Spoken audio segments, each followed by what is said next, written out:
बिस्मिल्लाहिर्रहमानिर्रहीम। अस्सलामुअलैकुम मेरे मोअज़्ज़ज़ साथियों। आज हम RHCSS सीरीज़ का दूसरा लेक्चर स्टार्ट करेंगे। मुझे उम्मीद है कि आपने लेक्चर नंबर 1 को इत्मीनान से स्टडी भी किया होगा और उसकी प्रैक्टिस भी जारी रखी होगी।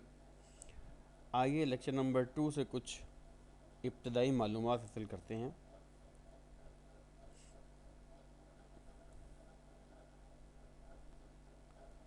लेक्चर नंबर 2 में जिन टॉपिक्स को हम कवर करेंगे आज, उनमें पहला टॉपिक है कि how we can perform a basic installation of Red Hat Enterprise Linux 6।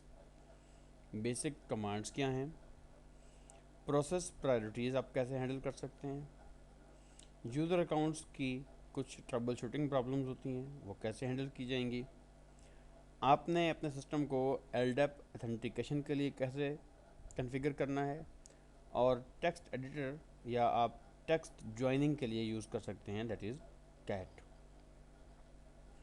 आइए आगे चलते हैं।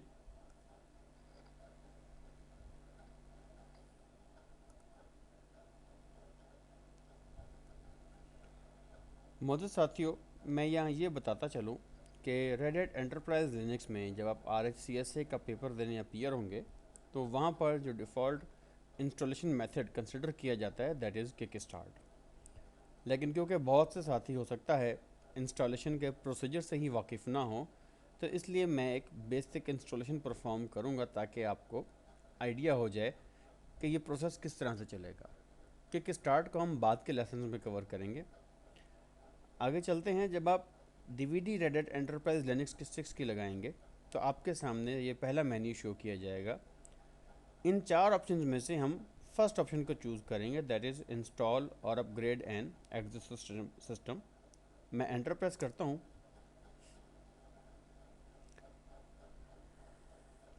आप देखें कि VMware इमेज लोड करने के प्रोसीजर को शुरू कर चुका है।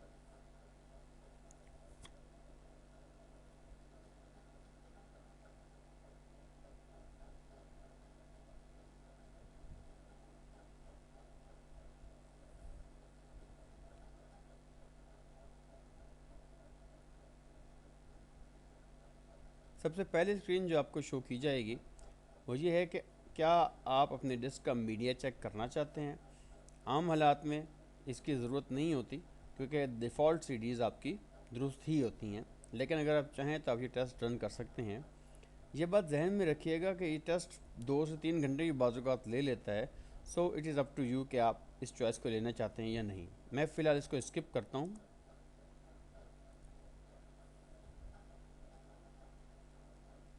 कुछ देर वेट करें ताकि इंस्टॉलेशन मीडिया से मुतल्लिक इन्फॉर्मेशन जो है वो हमें शो हो जाए।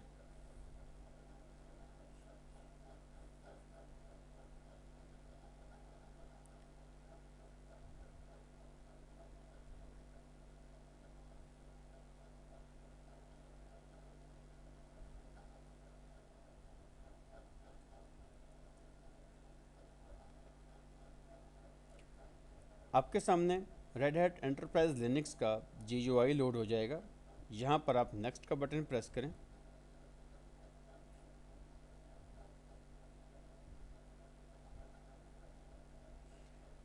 इस बॉक्स में से आप लैंग्वेज चूज़ करें जो कि इंस्टॉलेशन के दौरान चूज़ की जाएगी। डिफ़ॉल्ट इंग्लिश है, नेक्स्ट कीजिए।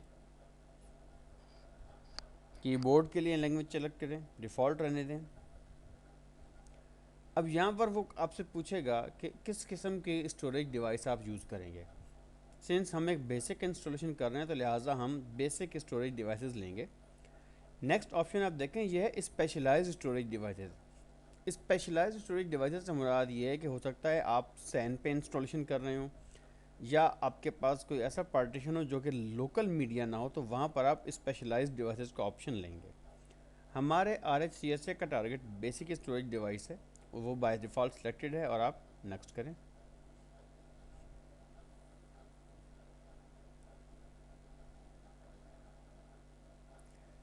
यहाँ पर आपके सामने वो एरर शो करेगा कि डिस्क इनिशियलाइज नहीं है, इसको इनिशियलाइज करने की ज़रूरत है।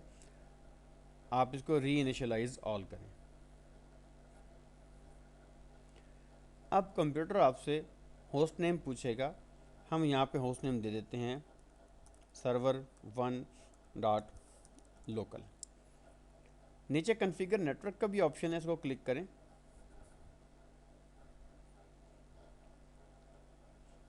आप यहाँ पर देखेंगे system.eth0, ये वायर्ड नेटवर्क है, वायरलेस मोबाइल ब्रॉडबैंड ऑप्शन हैं। हम फिलहाल ETH0 की बात करेंगे, इसको आप एडिट करें।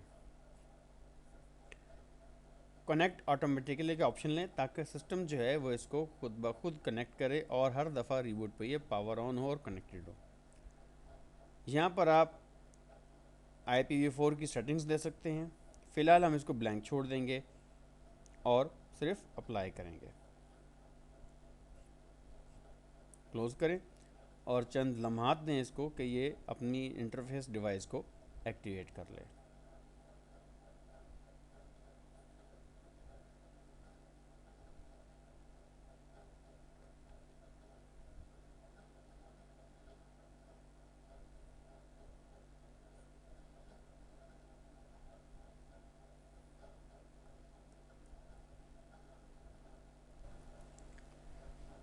नेटवर्क डिवाइस एक्टिवेट होने के बाद आप जब नेक्स्ट का बटन दबाएंगे तो यहाँ पर आप अपनी ज्योग्राफिकल लोकेशन और टाइम जोन चूज़ कर सकते हैं।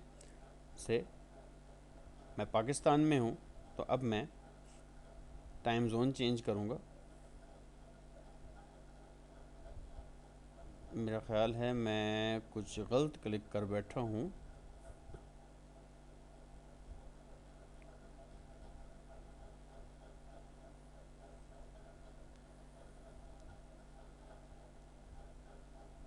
जी, मुझे एशिया की तरफ आना था और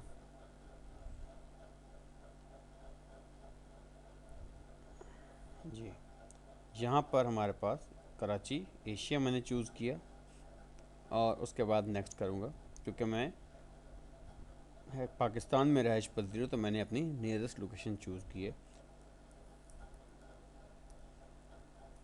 पासवर्ड आपसे पूछा जाएगा, आप पासवर्ड दे दें रूट के लिए और नेक्स्ट करें।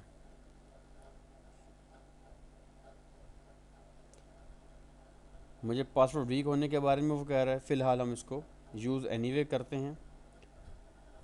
अब यहाँ पर आपके सामने 5 इंस्टॉलेशन ऑप्शंस आ रही हैं जिनमें से हम टॉप मोस्ट 2 पर फोकस करेंगे। पहली ऑप्शन है कि यूज़ ऑल स्पेस के ड्राइव्स जितनी हैं सब की सब हो जाएं। रिप्लेस एग्जिस्टिंग लिनक्स सिस्टम कि अगर लिनक्स को अवेलेबल है तो उसको रिप्लेस कर दे। रिप्लेस करने से पहले आप हमेशा ये देख लीजिएगा कि अगर आप वाकई ये काम प्रोडक्शन पे करने जा रहे हैं तो आपका जो डाटा है वो ऑलरेडी क्लियर हो जाए। हम फिलहाल इस ऑप्शन के इसको कहेंगे कि वो ऑल स्पेस यूज़ करे। नेक्स्ट मैं इसको ये भी कह देता कि review and modify partition layout. यहाँ पर फ़िलहाल मैं कोई तब्दीली नहीं करूँगा, लेकिन आपको मैं दिखाना चाहता हूँ कि लेआउट्स में पार्टीशन की जो कैटेगराइजेशन होती है, पार्टीशन किस तरीके से लिनक्स बनाती है, वो हम एक दफ़ा देख लेंगे। नेक्स्ट करें। आप ये देखें कि लिनक्स ने आपका जो फाइल सिस्टम है वो LVM पे क्रिएट कर, that is logical volume manager. थोड़ी सी बात मैं ये बता दूं कि LVM के थ्रू आपके पार्टीशंस फ्लेक्सिबल हो जाते हैं। फ्लेक्सिबल से मुराद ये है कि अगर फाइल सिस्टम फिल हो जाए तो आप उसमें एक्स्ट्रा स्पेस ऐड कर सकते हैं, या अगर स्पेस आपको चाहिए हो तो आप उससे स्पेस ले सकते हैं। आपके पास आपका LV रूट नाम से मेन पार्टीशन है जो 7 GB का बनाया गया है, और आपके पास स्वैप पार्टीशन जो तकरीबन 2 GB का बनाया गया है। 500 मेगाबाइट का आपके पास बूट पार्टीशन भी है। हम बाद के लेसन्स में देखेंगे कि डिटेल्ड पार्टीशनिंग आप अपनी मर्ज़ी से किस तरह कर सकते हैं। फ़िलहाल हम नेक्स्ट करते हैं।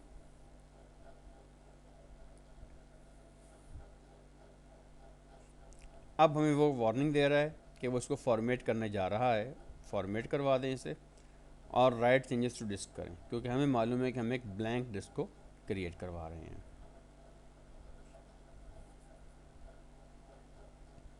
आप देखें कि LVMs क्रिएट हो रहे हैं, फॉर्मेटिंग की जा रही है। ये तमाम प्रोसीजर परफॉर्म होने के बाद हमारे सामने सेटअप जो है वो नेक्स्ट मेन्यू लेके आ गया है। इसमें आप पहले ऑप्शन चेक है इंस्टॉल बूट लोडर, और सेकंड ऑप्शन है इसके ऊपर यूज़ पासवर्ड। पासवर्ड लगाने का मैकेनिज़्म हम बाद में लर्न करेंगे कि बूट लोडर पे आप पासवर्ड कैसे लगा सकते हैं। फ़िलहाल हम इसको ऐसे ही नेक्स्ट कर देते हैं।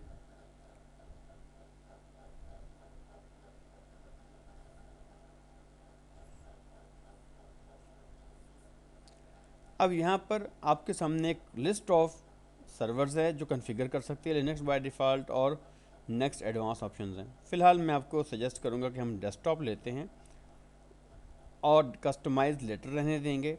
इसका फ़ायदा ये है कि बाद में हम इसमें अपनी ज़रूरत के मुताबिक पैकेजेस ऐड करते रहेंगे और अपनी मर्ज़ी का सर्वर कंस्ट्रक्ट कर लेंगे। नेक्स्ट करें। अब लिनक्स डीवीडी के थ्रू डिपेंडेंसीज रीड करेगी, इंस्टॉलेशन पैकेजेस की लिस्ट बनाएगी, और उसके बाद इंस्टॉलेशन का प्रोसेस स्टार्ट हो जाएगा। तकरीबन 1100 और समथिंग पैकेजेस हैं जो कि इंस्टॉल प्रोसेस में इस्तेमाल किए जाते हैं। अभी आप देखेंगे कि प्रोसीजर शुरू हो जाएगा। जब तक इंस्टॉल का प्रोसीजर ख़त्म होता है मैं वीडियो पॉज कर देता हूँ, और इसके बाद जब प्रोसेसिंग कंप्लीट हो जाएगी तो मैं दोबारा इस इंस्टॉलेशन प्रोसेस को चलने के बाद जो रेस्ट ऑफ ऑपरेशंस हैं वो आपके सामने परफॉर्म करूँगा। जी साथियों, अब इंस्टॉलेशन होने के बाद मशीन रिबूट हुई है और हमारे सामने वेलकम स्क्रीन आ चुकी है। यहाँ मैं फॉरवर्ड का बटन दबाता हूँ, लाइसेंस से हम एग्री कर देते हैं। सॉफ्टवेयर अपडेट करने के लिए हमें रेडिट सपोर्ट रिक्वेस्ट करेगा। फ़िलहाल क्योंकि हमारे पास RHN की रजिस्ट्रेशन नहीं है और ये मशीन जो है डेमो पर्पज़ के लिए मैंने कॉन्फ़िगर की है, तो हम इसको फॉरवर्ड कर देंगे। फॉरवर्ड करने के बाद नेक्स्ट आपके लिए एक यूज़र अकाउंट बनाने की रिक्वायरमेंट आती है। मैं यूज़र नेम से क्रिएट कर देता हूँ।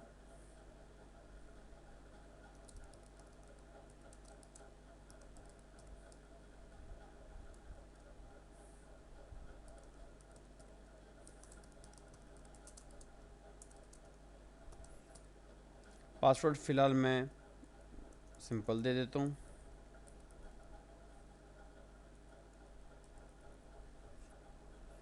और फॉरवर्ड करता हूँ। फ़िलहाल हम इसको यस करेंगे पासवर्ड वार्निंग को। इसके बाद आप यहाँ डेट एंड टाइम सेट कर सकते हैं। यहाँ पे ये भी देखिएगा कि आप इसको NTP सर्वर के साथ भी सिंक कर सकते हैं। इसका प्रोसीजर हम बाद में देखेंगे कि किस तरीके से आप NTP सर्वर के साथ अपनी मशीन बाइंड करते हैं। आपको कहा जाएगा कि आप KDUM कॉन्फ़िगर नहीं कर सकते क्योंकि मेमोरी इनसफिशेंट है, बिकॉज कि हमारे पास डेमो मशीन है, लिहाजा हम इसको रहने देते हैं और फिनिश कर देंगे।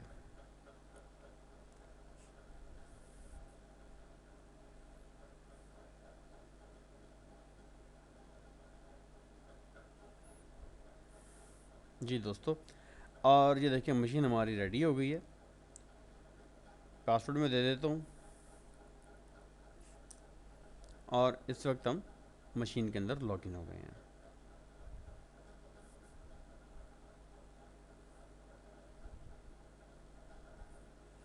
लॉगिन प्रोसीजर कंप्लीट हो जाए तो आप देखेंगे कि मेन्यू और सारी ऑप्शंस आपके सामने शो हो जाएंगी।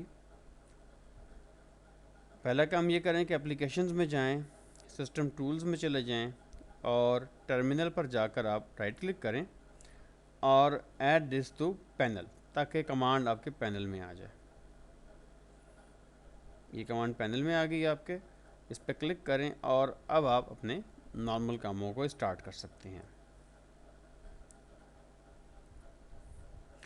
दोस्तों, अब हम कुछ बेसिक कमांड्स लिनक्स पे परफॉर्म करेंगे। हो सकता है आपको ये कमांड्स बहुत सिंपल महसूस हों, लेकिन इन कमांड्स का एग्जामिनेशन के दौरान बहुत फ्रिक्वेंटली इस्तेमाल होगा। सबसे पहली जो बेसिक कमांड आज हम परफॉर्म करेंगे that is ls। ls command क्या करती है कि ये डायरेक्टरी कंटेंट्स आपके सामने लिस्ट कर देती है। जिस तरह आप देखें आपके सामने anaconda-ks.cfg आ गया है, install.log, install.log.sys। इस कमांड को आप मज़ीद तफसील से अगर देखना चाहते हैं तो आप टाइप कर दें ls-lh। इसमें आप देखें आपको फ़ाइल पे मौजूद permissions owner, group owner, file का साइज़, ये फाइल का साइज़ आप ये ध्यान रखिएगा ये ह्यूमन रीडेबल फॉर्मेट में है, डेट ऑफ क्रिएशन और फाइल का नाम आ जाएगा। अगर आप ls-a करेंगे तो आपके सामने हिडन फाइल्स भी शो हो जाएंगी। आप ये देखिए जिन फाइल के साथ भी डॉट है ये सारे हिडन फाइल्स हैं। पिछले लेक्चर में आपको याद है हमने bash RC bash underscore profile के बारे में बात की थी, तो ये देखें तमाम हिडन फाइल्स जो हैं ये आपके सामने लिस्ट में आ जाएंगी। ls-l की कमांड क्या करती है देखें, इसमें और ये जो ls-lh कमांड है इनमें सिर्फ एक फ़र्क है और वो ये है कि यहाँ पर आपको फाइल साइज़ जो है न्यूमेरिक फॉर्मेट में नज़र आ रहा है, जबकि इस कमांड दूसरे में आपको ये ह्यूमन रीडेबल फॉर्म में मिल रहा है। जो नेक्स्ट कमांड हमारे पास है that is cd। cd command का पर्पज़ है चेंज डायरेक्टरी। जब आपने डायरेक्टरीज़ के दरमियान मूव करना हो तो वहाँ पर आप cd की कमांड यूज़ करेंगे। से आसानी के लिए मैं बात करें तो हम लिखते हैं cd/etc, एंटर करें। आप etc की डायरेक्टरी में आ गए हैं। अब etc की डायरेक्टरी से बाहर जाने के दो तरीके हैं कि या तो आप वन लेवल अप चले जाएं। वन लेवल अप से मुराद ये है कि आप स्लैश पे आ जाएंगे। इस सूरत हाल में cd space dot dot enter करें। देखिए आपका प्रॉम्प्ट चेंज हो गए, स्लैश बन गया। पहले ये प्रॉम्प्ट हैश साइन था, आपने etc में गए, आपका प्रॉम्प्ट etc बन गया। आपने वन लेवल अप किया तो आप स्लैश में आ गए। अब ये चाहते हैं कि आप अपनी होम डायरेक्टरी या रूट डायरेक्टरी में चले जाएं। आप लिखें cd, साथ डायरेक्टरी का साइन अपना दें, एंटर करें और आप देखें अपनी होम डायरेक्टरी में या अपनी जो रूट डायरेक्टरी है जहाँ पे आप काम कर रहे थे वहाँ पे आप वापस शो हो जाएंगे। वापस आने के बाद अगर आप ये जानना चाहते हैं कि आप किस पाथ पे इस वक्त मौजूद हैं तो उसके लिए आप pwd की कमांड यूज़ करते हैं। pwd आपको करंट पाथ बता देगा। मैं भी फ़िलहाल एक काम करता हूँ कि /etc में आपको ले जाता हूँ। अब आप pwd करें तो आप देखेंगे कि आपको बताया जाएगा कि इस वक्त आपका डायरेक्टरी पाथ क्या है। मैं cd साइन करके वापस रूट में आ जाता हूँ। ls करें, आप इस वक्त अपनी डायरेक्टरी के अंदर मौजूद हैं। नेक्स्ट जो हमारे पास कमांड है that is make directory, mkdir। इस कमांड की मदद से आप डायरेक्टरीज क्रिएट करते हैं। mkdir मैं दे देता हूँ test1, एंटर करें, ls करें। देखें test1 आपके सामने क्रिएट हो गई है। अगर आप ये चाहें कि डायरेक्टरीज़ के अंदर डायरेक्टरी क्रिएट करें, पेरेंट डायरेक्टरी, उसके अंदर चाइल्ड डायरेक्टरी, उसके अंदर ग्रैंड चाइल्ड डायरेक्टरी, तो ये काम आप -p का स्विच लगा के कर सकते हैं। मैं लिखता हूँ mkdir -p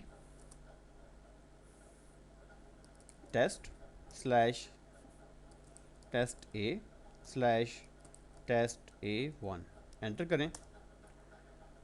अब आप ls करें, टेस्ट आपके सामने मौजूद है। आप कहें ls टेस्ट, आपको उसके अंदर टेस्ट ए की डायरेक्टरी नज़र आएगी। आप लिखें ls test/test a, उसके नीचे आप देखें आपको टेस्ट a1 भी मिल गया। So this is the method कि आप एक ही लाइन में डायरेक्टरी और उसकी सब डायरेक्टरीज को क्रिएट कर सकते हैं। नेक्स्ट कमांड हमारे पास है that is remove directory. rmdir से हम करते हैं दैट इज़ test1, ls करें। आप देखें test1 की डायरेक्टरी रिमूव हो गई है, लेकिन ये बात प्लीज़ ध्यान में रखिएगा कि rmdir जो सिंपल कमांड है ये सिर्फ एम्प्टी डायरेक्टरीज़ को रिमूव कर सकती है। अगर आप चाहते हैं कि डायरेक्टरी और उसके कंटेंट्स भी रिमूव हो जाएं तो फिर आपके इसके साथ r का स्विच लगाना होगा, रिकर्सिव जिसे हम कहते हैं ज़बान में। rmdir -r, मैं कहता हूँ उसको test1, एंटर करें।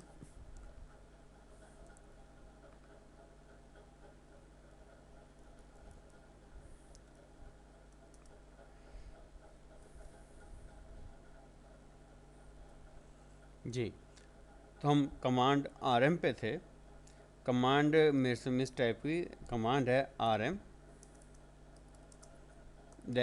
-r और आगे से मैं कह देता हूँ पेरेंट डायरेक्टरी का नेम। अब जब मैं एंटर दबाऊँगा तो ये हमसे पूछेगा टेस्ट को रिमूव करने मैं कहता हूँ यस, टेस्ट के next yes, yes and yes.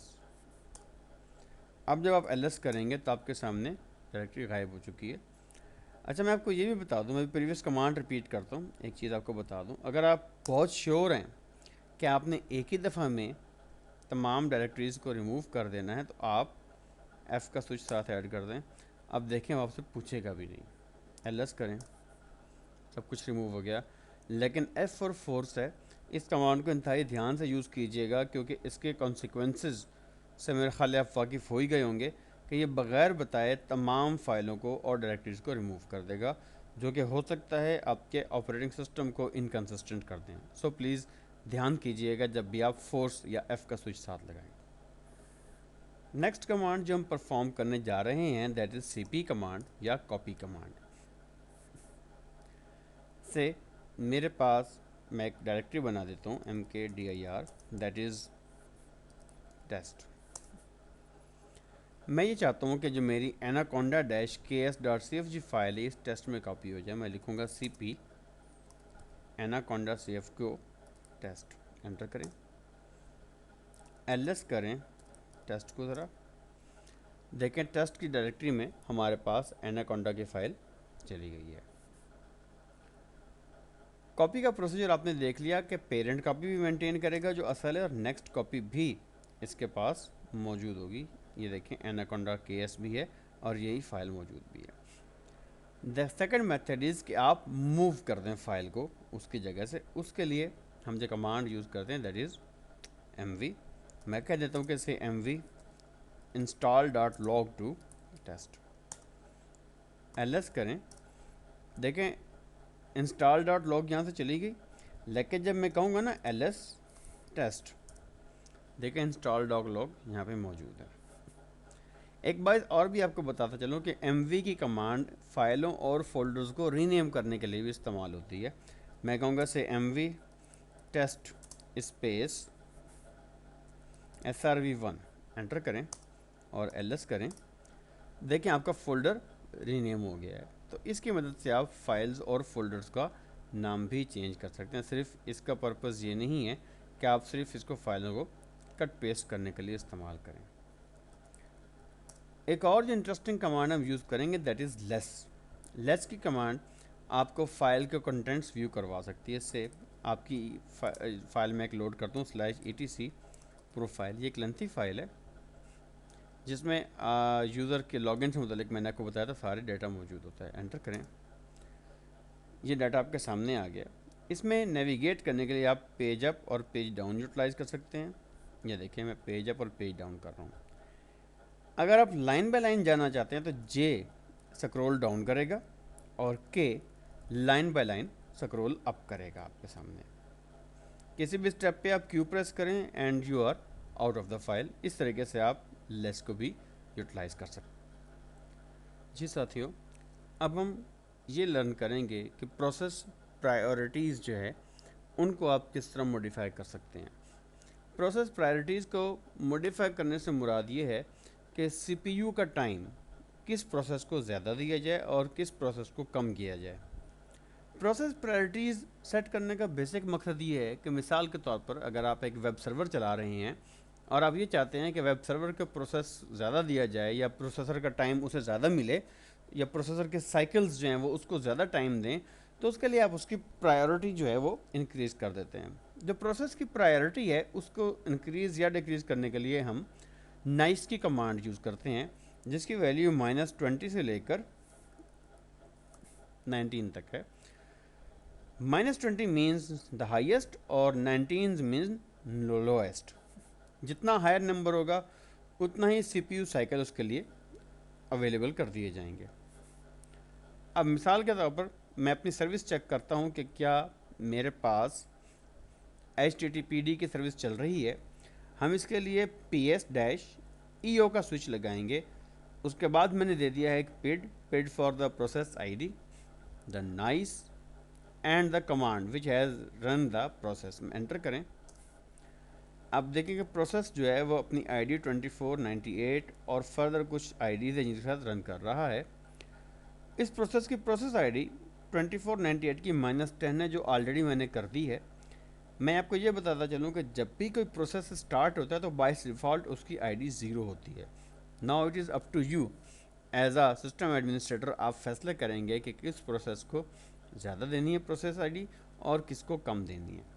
अब मैं एग्जांपल में आपको ये करके दिखाता हूँ कि जो प्रोसेस 2501 है, हम इसकी प्रायोरिटी जो है वो चेंज करके तो -5 कर देते हैं। कमांड मैं इसके लिए क्या लिखूँगा, दैट इज़ रीनाइस -n -5 और प्रोसेस आईडी है 2501। अब आप ये देखें प्रायोरिटी उसकी मॉडिफाई हो गई। कमांड चेक करें, now it is running on -5। इस तरीके से आप इन प्रायोरिटीज़ को मॉडिफाई कर सकते हैं और अपने काम में यूटिलाइज कर सकते हैं। एक और चीज़ जो आप इस सारे प्रोसेस के दौरान देखेंगे वो है टॉप की कमांड। टॉप की कमांड तमाम रनिंग प्रोसेस आपके सामने ले आती है। यहाँ पे आप नाइस की वैल्यू देखें, ये तमाम प्रोसेस की तकरीबन 0 चल रही होती है। अच्छा, यहाँ पे अगर आप आर दबाएंगे ना तो आपसे वो पूछेगा कि रीनाइस करने के लिए प्रोसेस की आईडी, जैसे मैं कहता हूँ 2501 एंटर, और वो कहता है कि 2501 के लिए नई नाइस वैल्यू दें।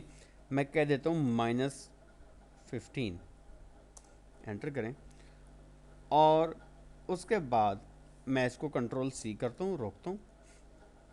अब आप ps-eo की कमांड चेक करें, आप देखें कि 2501 की प्रोसेस आईडी जो है वो -15 कर दी गई है। तो ये एक मैकेनिज़्म है जिसके थ्रू आप प्रोसेस आईडीज़ मॉडिफाई कर सकते हैं अपनी सर्वर की रिक्वायरमेंट्स को देखते हुए। मेरे मोज़िज़ साथियों, अब हम ये देखते हैं कि कुछ बेसिक ट्रबल शूटिंग किस तरह से की जा सकती है। मिसाल के तौर पर आपका यूज़र जावेद आपको रिपोर्ट कर रहा है कि वो लॉगिन नहीं कर सकता। से यहाँ सर्वर पे आप क्लिक करें, लॉगिन करने की कोशिश करें उसके पासवर्ड से,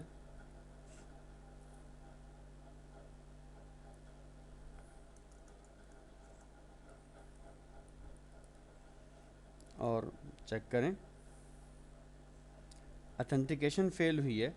ठीक है, आप इन कर जाएं मोहम्मद अफजल के यूज़र से और लॉगिन करें।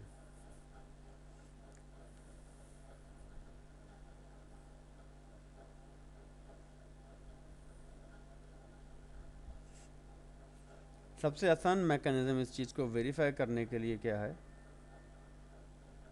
हम टर्मिनल खोलेंगे और यूज़र मैनेजमेंट का जो GUI बॉक्स है उसको कॉल कर लेते हैं।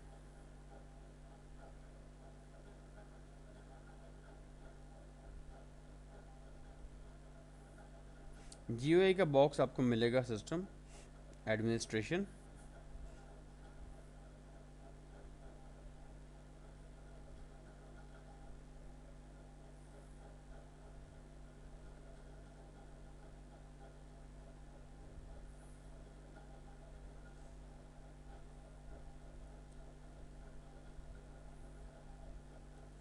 जी।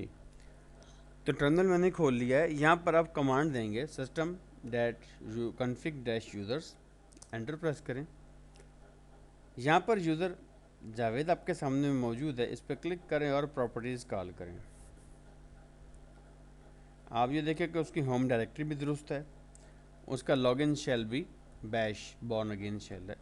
अकाउंट इन्फो चेक कर लें इसकी, यहाँ पर देखें इसका पासवर्ड लॉक्ड है, से हम इसको अनलॉक कर देते हैं, ओके कर दें और इस यूज़र से एक दफ़ा आप खुद यहाँ पर लॉगिन होने की कोशिश करें और देखें कि क्या रिज़ल्ट निकलता है।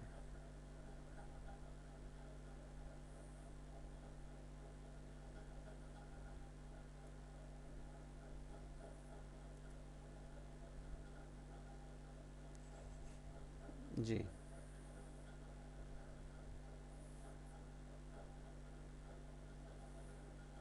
अब हम जावेद से फिर लॉगिन होने की कोशिश करेंगे।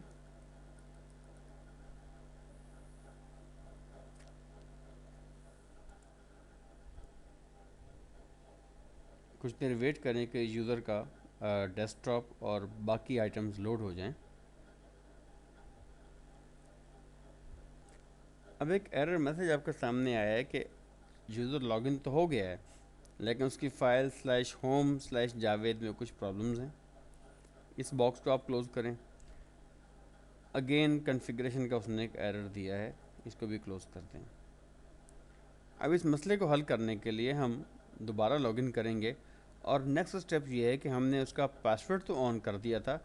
अब की बार जब हम लॉगिन करेंगे एज अ रूट, तो हम इस यूज़र के वो परमिशन चेक करेंगे जो इसकी फ़ाइलों से मुतल्लिक और होम डायरेक्टरी से मुतल्लिक। आप ये देखें कि एक और एरर सामने शो हो गया है जो कि उसके रिक्वायर्ड फ़ोल्डर्स के ऊपर है। मेरा ख़्याल है इस किस्म का एरर आमतौर पर फ़ाइल परमिशन की वजह से आता है। हम इसको भी ट्राई आउट करते हैं।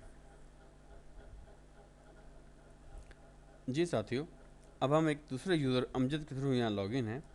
मैं सबसे पहले एसयू करता हूँ और रूट का पासवर्ड हासिल करता हूँ ताकि रूट से सारे काम कर सकूँ। अब /home पे जाएं, ls करें और ll करें। उसके बाद आप ये देखें कि जो परमिशंस हैं यहाँ पर वो अमजद के फ़ोल्डर के उसके पास हैं, लेकिन यहाँ पर जो परमिशंस हैं वो जावेद के पास नहीं है।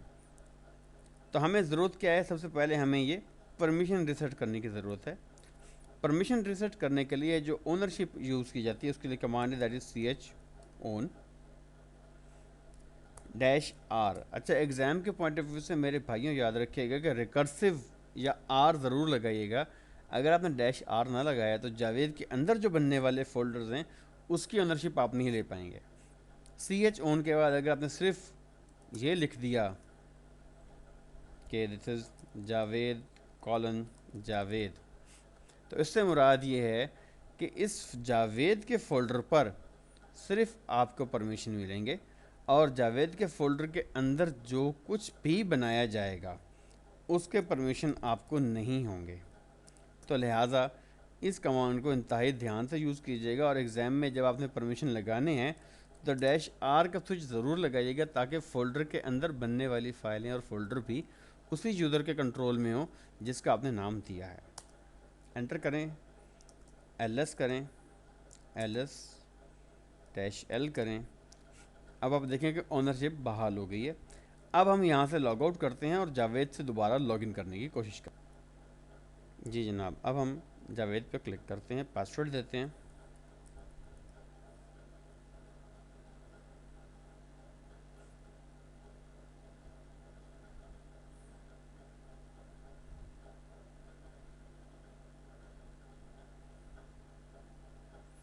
लीजिए, अब ये user without any problem login हो गया है और इसकी होम डायरेक्टरी भी अब इसकी एक्सेस में है और मेन्यू आइटम और सारे सेटिंग्स मौजूद हैं। तो ये कुछ बेसिक एडमिनिस्ट्रेशन है जिसको आप परफॉर्म कर सकते हैं। नेक्स्ट हम ये देखते हैं कि हम LDAP के साथ यूज़र किस तरह बाइंड कर सकते हैं। अजीज़ साथियों, LDAP का मकसद ये होता है कि एक सेंट्रलाइज सर्वर पर मौजूद यूज़र्स जो हैं वो टर्मिनल से लॉगिन होते हैं। इसका बेनिफिट ये होता है कि हर एक यूज़र की सिस्टम के ऊपर इंतहाई लिमिटेड एक्सेस होती है और सिक्योरिटी के पर्सपेक्टिव और मैनेजमेंट के लिहाज से भी एक इंतहाई एडवांस और अच्छी ऑप्शन है। आप इस कमांड को परफॉर्म करने के लिए सिस्टम एडमिनिस्ट्रेशन और अथेंटिकेशन में चले जाएं। यहाँ पे इसने रूट का पासवर्ड मांग लिया क्योंकि मैं यहाँ पर as a limited user login हूँ। सो मैं रूट का पासवर्ड देता हूँ। ओपन हो गया मेरे सामने account. Now identity and authentication, उसने आपको कहा है कि लोकल यूज़र्स ओनली। क्लिक करके मैं कहता हूँ नहीं जी, इस पर LDAP से यूज़र लॉगिन करेंगे। जब आप LDAP पे लॉगिन करेंगे तो यहाँ पे सर्च बेस DN दिया जाता है। बेस DN में आप यहाँ पर अपने LDAP सर्वर की इंफॉर्मेशन देंगे, dc and dc=com। Advance options जब हमें ज़रूरत पड़ेगी तो मैं आपको बताऊँगा, अदरवाइज़ अगर आपको एग्ज़ाम में कन्फिगर करने के लिए कहा गया तो वो इन्फॉर्मेशन अपने यहाँ पर देनी है। इसमें DC का वर्ड कांस्टेंट है, एग्जाम्पल का लफ्ज़ चेंज हो जाएगा, या अगर उन्होंने एक्सटेंशन चेंज की .net.edu की तो com की जगह वो रिप्लेस करेगा। LDAP सर्वर से मुराद यहाँ पर आप LDAP सर्वर का IP एड्रेस लिखेंगे, यानी कि उस मशीन का IP एड्रेस लिखेंगे जिस पे आपका LDAP सर्वर इंस्टॉल्ड है और जिसका बेस DN आपने यहाँ पर दिया हुआ है। नेक्स्ट है अथेंटिकेशन कॉन्फ़िगरेशन। इसमें आप क्लिक करें क्या करबरोज की है या एलडेप की है। अब क्योंकि आप एलडेप के थ्रू लॉगिन होने जा रहे हैं, लिहाजा आप यहाँ पर एलडेप पासवर्ड देंगे। अगर आप टीएलएस और इंक्रिप्शन यूज़ करना चाहते हैं तो आपको ये क्लिक करना पड़ेगा। आप सर्टिफिकेट डाउनलोड करेंगे टीएलएस के लिए, और सर्टिफिकेट अथॉरिटी की आप यहाँ यूआरएल देंगे। ये सर्टिफिकेट्स पेम फॉर्मेट या पीईएम फॉर्मेट में होते हैं, जो लोकल मशीन पे डाउनलोड हो जाते हैं। उसके बाद ये मशीन जब अथेंटिकेट करती है तो एक्चुअल सर्वर के साथ इसकी कनेक्टिविटी हो जाती है। अगर आपको बाद में रीसेट करना पड़े, आप जस्ट क्लिक करें और लोकल अकाउंट्स कह दें इसे। तो ये एक इंतहाई सिंपल तरीका है इस कमांड को परफॉर्म करने का। नेक्स्ट जो कमांड हमारे पास यूज़ होने आ रही है, मैं अब यहाँ से ओपन टर्मिनल यहीं से ले लेता हूँ, that is cat. Cat command का पर्पज़ ये है कि इसके थ्रू आप डायरेक्ट फाइल्स के अंदर इनपुट लिख सकते हैं, फाइल्स की आउटपुट आप स्क्रीन पर डिस्प्ले करवा सकते हैं, मल्टीपल फाइल के कंटेंट्स को मर्ज करके भी आप किसी फाइल में इकट्ठा कर सकते हैं। मैं सबसे पहले एज अ रूट कनेक्टिविटी करता हूँ। कैट की एग्जांपल मैं आपको छोटी सी देता हूँ। मैं लिखता हूँ से कैट EOF। इससे मुराद ये कि जिस वक्त EOF लिखा जाए तो उस वक्त काम ख़त्म करना है। लेकिन काम करना क्या है? काम ये करना है मैंने test.txt। ये मैं आपको बता दूं कि ये जो फॉरवर्ड एरो है, इससे मुराद ये है कि कैट की आउटपुट कहाँ जाएगी, वो जाएगी test.txt में। और कैट ख़त्म कब होगा? जब मैं EOF लिख के एंटर दबाऊंगा। अब एंटर करें, पहली line, hello readers, this is RHCSA training. अब मैं यहाँ जब EOF लिखता हूँ और एंटर करता हूँ तो ये देखें फाइल क्लोज होगी। LS करें, देखें test.txt सामने आ गई है। अब test.txt के कंटेंट्स आपने देखने तो आप वो कैट से देख सकते हैं। आप करें कैट test.txt, देखें डाटा आपके सामने आ गया। अब मैं ये चाहता हूँ कि कैट के जो कंटेंट्स हैं, कैट की मदद से जो मेरे पास anaconda.cfg है और जो test1.txt है, इनके कंटेंट्स में मिक्स करके एक थर्ड फाइल में रख दूँ। मैं कह सकता हूँ कि कैट anaconda.cfg स्पेस देता हूँ test1.txt और फॉरवर्ड स्लैश से मुराद ये कि इन दोनों की आउटपुट कहाँ पे जाए। मैं कहता हूँ test1.txt में चली जाए। एंटर करें, LS करें। test1.txt को ज़रा लेस की कमांड से चलाएं और पेज डाउन करें। ये देखें आखिरी line, hello readers, this is RHCSA training, ये आपको अब यहाँ पर नज़र आ रही होगी। तो आप ये देखें कि आउटपुट मर्ज होके आपके सामने दो स्क्रीन में दो फाइलों की आउटपुट कंबाइन होकर एक फाइल में शामिल हो गई है। तो मेरे साथियों, ये हमारा आज का लेक्चर था। मुझे उम्मीद है कि आज का लेक्चर आपके लिए इत्मीनान बख्श होगा, और पहले लेक्चर की तरह मेरी गुजारिश है आप लोगों से कि इसकी प्रैक्टिस करें और इन कमांड्स को अपने लिए अज़बर कर दें। बहुत शुक्रिया।